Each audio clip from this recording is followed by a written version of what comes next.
Hi, I'm Kathi and I'm a researcher here at CliniKids.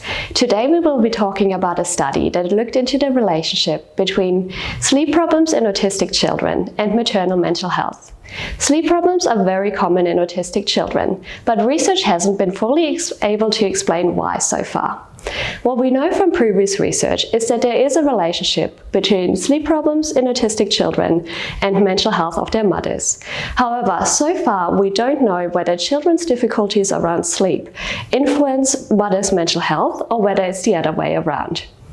The study we've linked to today looked into exactly that by assessing nearly 400 children and their mothers every second year for a time span of 12 years. What they found was a relationship which varied based on age. Sleep problems of autistic children aged around 6 to 7 years were influenced by their mother's mental health 2 years earlier.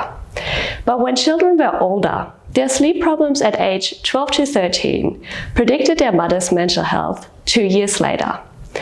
What is interesting about these time points is that it corresponds around the time when children transition from preschool to primary school and from primary school to high school. These times of transitions are often reported to be stressful, as it marks a time of change and social demands increase. More research is needed to fully understand what impacts on mental health of mothers influencing children's sleep and vice versa. What we can take away from this study is that supports for both autistic children and their mothers are especially important during these times of transition. It could be beneficial to closely monitor children's sleep patterns and maternal mental health during these times and ensure that relevant supports are readily available. Thanks.